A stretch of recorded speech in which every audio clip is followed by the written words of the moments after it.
selama ini kan Natal di kementerian kita ini hanya dilakukan oleh Dirjen Protestan, Dirjen Katolik. Ya, saya bilang kenapa enggak Kementerian Agama aja sekalian. Ya, kan Natal itu adalah semacam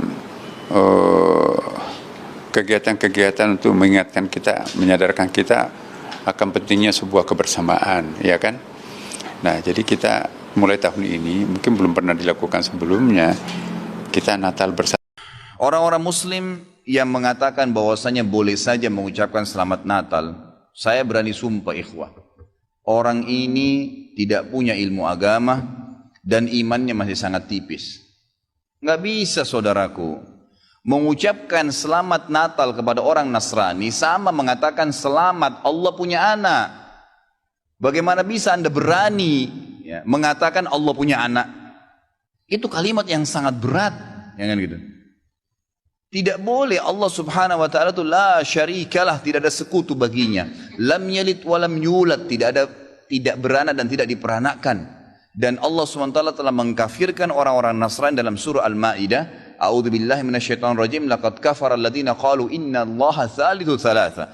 Allah telah telah kafir orang-orang Nasrani yang mengatakan Trinitas. Nggak boleh. Ngucapin selamat berarti selamat atas keyakinan kalian yang Allah sudah cap mereka kafir dengan itu. Bagaimana bisa dikatakan untuk menjaga hubungan dengan mereka? Kalau Anda menjaga hubungan dengan orang non-muslim, orang Nasrani dengan berteman, bertetangga, partner bisnis, kan gitu. Orang tua kita yang kafir kita silaturahim, tetap berbakti padanya. Kerabat-kerabat yang masih non-muslim kita silaturahim, jenguk kalau sakit, membantu orang miskin mereka. Boleh saja. Tidak ada yang larang dalam Islam itu.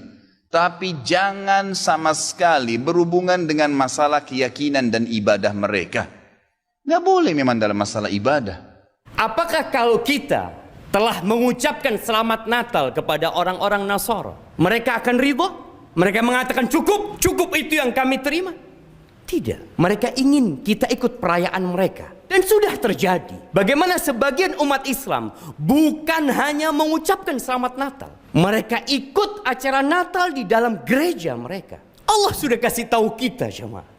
1443 tahun yang lalu. Bahwa mereka tidak akan pernah ridho. Sampai kita benar-benar ikut ajaran mereka. Dan Allah katakan kepada nabinya. Wala ini taba'ta ahwa'ahum. Kalau engkau mengikuti kemauan mereka, engkau ikutin itu.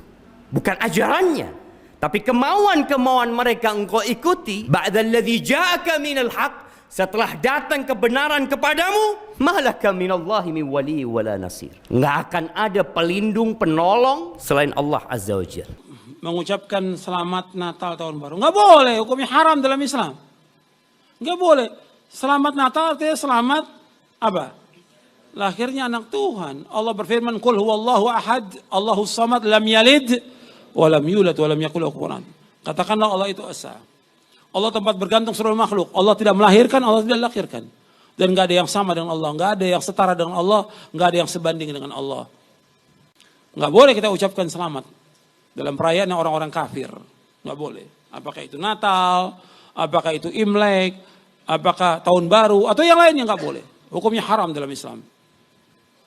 Dan membantu mereka juga tidak boleh, karena membantu dalam perbuatan dosa dan permusuhan. Wala ta'awanu 'alal itsmi wal 'udwan. Jangan kalian telah menolong perbuatan dosa dan permusuhan. Orang yang mengatakan Allah punya anak adalah penghinaan kepada Allah. Karena menyamakan Allah dengan makhluk. Allah yang maha tinggi lagi maha besar, maha kuat, maha perkasa, maha kuasa, disamakan dengan makhluk yang rendah, yang kecil, yang hina, yang lemah, yang selalu butuh kepadanya. Maka itu adalah penghinaan. Maka lihatlah jemaah sekalian, renungkanlah betapa dahsyatnya murka Allah ketika manusia mengatakan Allah punya anak.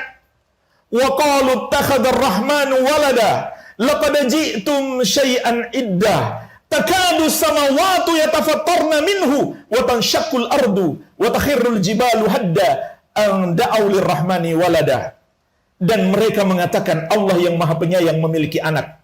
Sungguh kata Allah, kalian telah mengucapkan sesuatu yang sangat mungkar.